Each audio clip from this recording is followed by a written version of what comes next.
Newsflash, your period is your friend, not your enemy. So are you ready to biohack your period? AKA how to work with your menstrual cycle instead of against it.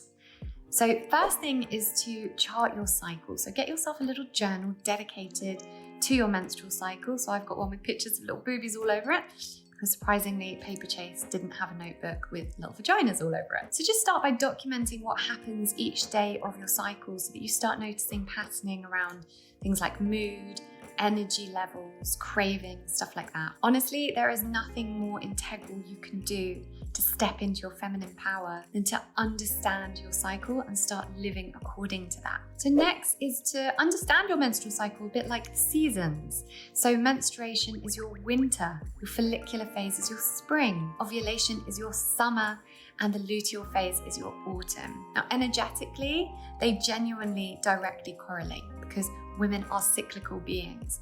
So when we recognize that our body works in cycles and we embrace that, we really start to optimize our lives. The next one, I personally feel it's best not to fast or drink coffee during days 1 to 3 of menstruation. Now, I am a massive fan of intermittent fasting. I think it's great, but we kind of need all hands on deck during those first few days of menstruation to give our bodies that little bit more help. And also, I just feel like we don't need heavy stimulants when we're on our period. We need more nourishing foods and just things that promote that inner winter, that hibernation time. So for me, it's about thinking about slowing down as opposed to speeding up. Now, we want to use our menstrual phase for things like rest and reflection and introspection. So we tend to see the first few days of our period as an inconvenience, but we don't want to do that. We want to utilize what it's offering us, which really is that opportunity for rest and reflection. Your follicular phase is the week after menstruation, and this is a great time for things like planning and decision making and really kind of starting to move out of your comfort zone.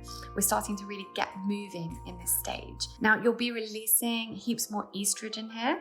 So if you are someone that lifts weights, which we all should be, this is a really great time for heavy weightlifting. And also it's the time in your cycle where you can afford to eat more carbs. Yay! So during your ovulation phase, nature is obviously priming your body to procreate, so you might feel a little bit more fruity at this time. I want you to utilize that to experience pleasure, because when a woman is turned on, she's powerful, and your pleasure directly affects everyone around you because your positive energy will transmute to everyone else. That's what energy does. Doing things for you is not selfish, it is necessary. So this time is usually when you'll feel at your most sexy, so it's a great time for getting out there if you're dating, or for doing things like creating video content or doing talks if you're in business. Yes, I'm ovulating as I record this. But basically, this is your summer, your time to really show yourself and get out there. Now, of course, it goes without saying that this is also the time where you can make a baby if you're planning that. So your luteal phase is the week before you menstruate. So you can use this time for starting to slow down a little bit.